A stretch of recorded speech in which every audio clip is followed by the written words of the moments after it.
Start over. Predictions indicate that we're en route to a global population of 9 billion people by 2040. That's a lot of hungry mouths to feed, and food security is becoming a growing concern for all countries. Additionally, producing food locally is becoming more and more important. But were you also aware that food production has plateaued? Meaning we're producing less food on the same amount of land as before?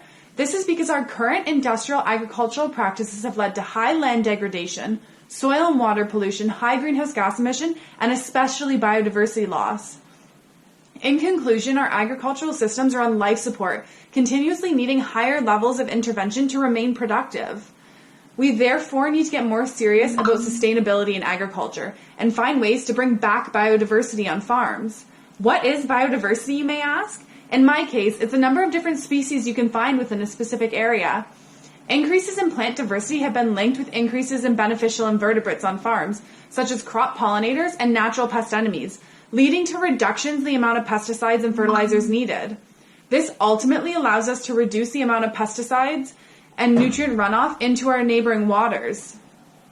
My research aims to investigate the relationship between increased plant diversity in the margins of vineyards through perimeter plantings and its impact on on-farm diversity and the potential for biological pest control.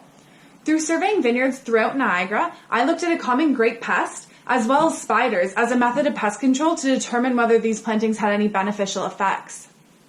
I found huge variation in plant diversity among all of my sites, regardless of whether or not they were organic or conventional. Additionally, I found that increased diversity in the margins of fields did not increase weed pressure on the farms.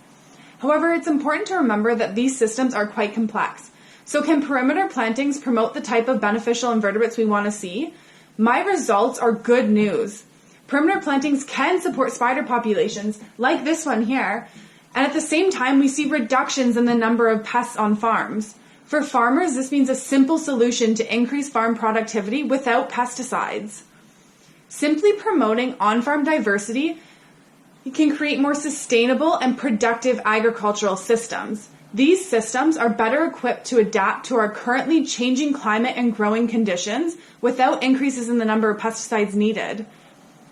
So with a population en route to 9 billion people, my research aims to show how simple diversification methods can increase farm productivity. And let's be real, specifically in my case, more great wine.